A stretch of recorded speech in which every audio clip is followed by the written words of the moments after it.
culture representations of even Greek mythology has been accurate? No. Western culture has ignored a lot of the richness of culture and mythology throughout the world. I think The Lion King is only one example, but other examples include how we have a treatment of the trickster. Rafiki in The Lion King is sort of a mentor, but he messes around with Simba, right? Remember, he keeps knocking him on the head, and he speaks in riddles, and nobody really knows what he's talking about. But Rafiki means friend, and he was there to help Simba and goad him a little bit. And that actually, I think Disney kind of got right, even though they made him a monkey.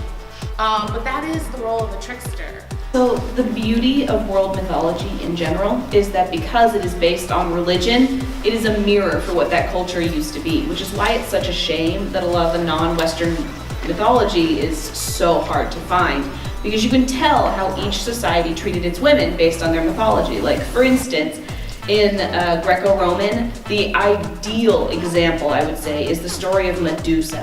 How many people know the actual story of Medusa? Not how she's killed, yeah. So she was actually a virgin priestess, and she was attacked. I'm going to say attacked because there are children present. And she called out to the goddess and said, "Please help me, I've been a loyal servant of yours forever." And the goddess said, "How dare you be attacked on my temple steps? I'm going to curse you." And that was a perfect parallel, like how she was saying, about how women were treated in that culture. And then you have the Scandinavian women who you had fighting alongside their male counterparts and could own property and were fantastic. And with them, you had the Valkyries, these powerful, powerful women. And it's very, very much a mirror for the culture. And I think what a lot of us do is we want to simplify it. We want that part where Medusa is the animal and we kill her versus she has this complete story behind her, but we don't care about that because we need her to be a villain. And I think that in a lot of ways pop culture gets it wrong because a lot of people don't know that Medusa this entire time was a victim. They don't know that Persephone was, tricked into becoming Hades' husband, or that, Psyche, who I don't know how many people know Cupid and Psyche, she's one of the few women in myth who actually goes on this long adventure for her love.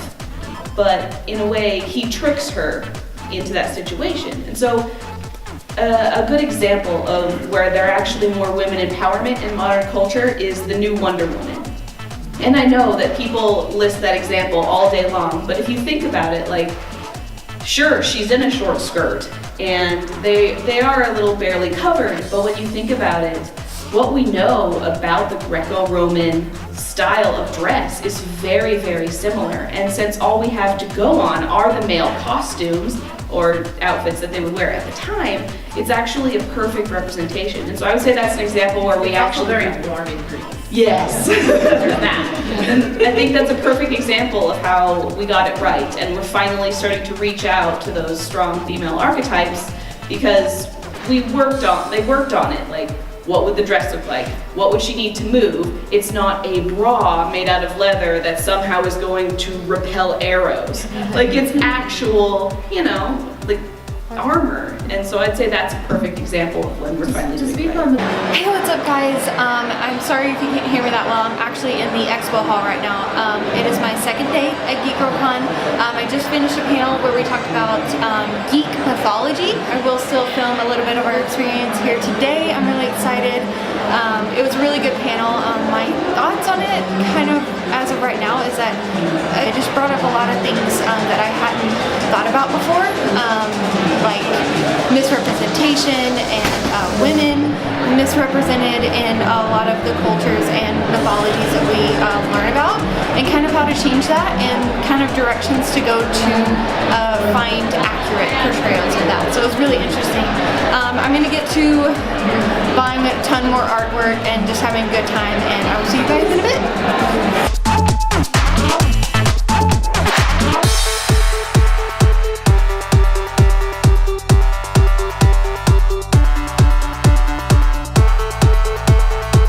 It's hard not to like I don't need an army. I have a Krogan. That's sort of that quiet, saucy confidence of you want to do this. Okay. That was fun to deliver because you don't need to be loud and aggressive, because I very firmly believe in show don't tell. And especially in the cinematic when like Drac is there, it's like, Pat Krogan, what do you want to do about it?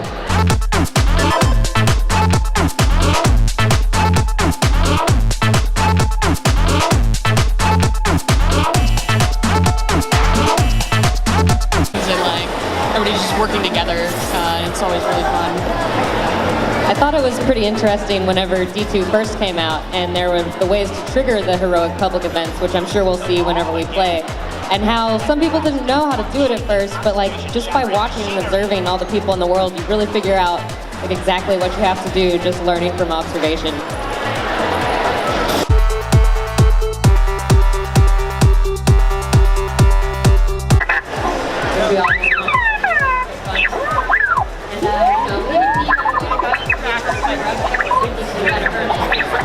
That Star Wars is very binary. You're either good or you're bad. And maybe we want Captain Kennedy to acknowledge that there are women in the Force that can be female, but how do we get them to acknowledge that we could be every shade in between to be represented in the story? And because we can have this conversation, but how do we get that conversation to the people that matter, so we're representing the stories? So I just want to kind of have a conversation about what would you like the Force to be? What would you tell Captain Kennedy if you could? Which is not, yeah, she's awesome. And I was like, oh my gosh, I mean, she's awesome in the movie, don't get me wrong, but we don't get to see a whole lot of the awesomeness. She's just mostly masked by her whiny boyfriend. That's kind of annoying. But so I was just wondering if you guys have any recommendations of like canons or books or whatever of where she is cool, like she is Clone Wars. Fan fiction. They stayed really far away from Padme for there's a lot of reasons. But Forces of Destiny is going to have the new ones that are going to air. They're airing right now. And they'll be on YouTube. We'll have Padme, and there's a cute picture of her winking and doing the little flip. So that's one place to at least get a bit of it, and just keep asking. I think the Leia novel being successful with politics and people enjoying that story will prove that we could see more of Padme. So we have to keep asking. I know when I go and I talk to a lot of people in Lucasfilm that they still have this little hesitation about the prequels and about that character, about handings.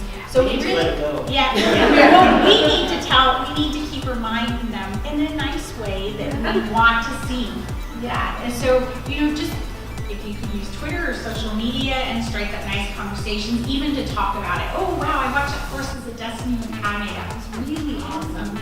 Hashtag we want Padme. Yeah, exactly. So it's a way to, you have to just keep asking for it. I wrote several blogs, and BJ along with me is my editor. We've written several blogs about why can't we have Padme in something, more. I want more. And I wrote Ultimate Star Wars, and when they gave us the list of characters. It wasn't our decision. And the handmaidens who have dialogue were completely off the list.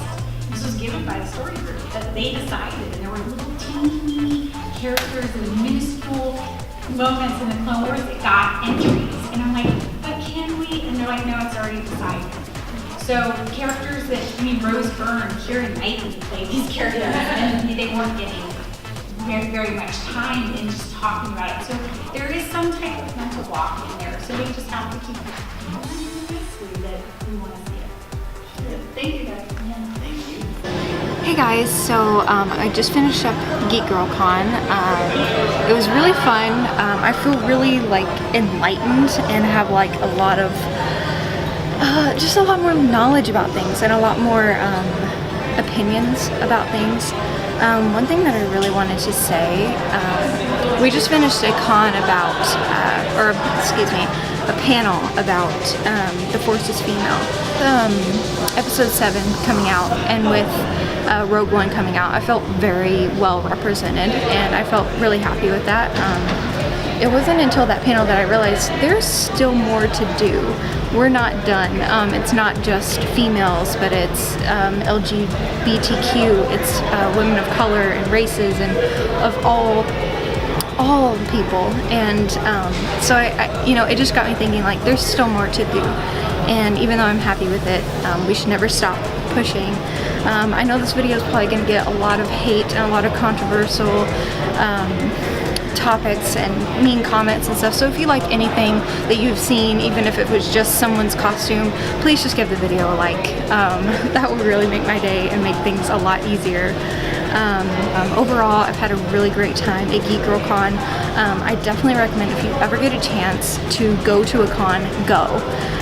It's so enlightening. You learn so much information. You see so many different perspectives, so many different ideas. It's just really great. And it's been a really good experience for me, and so I think it would be for you. Let me know your thoughts so far, and I will see you guys soon.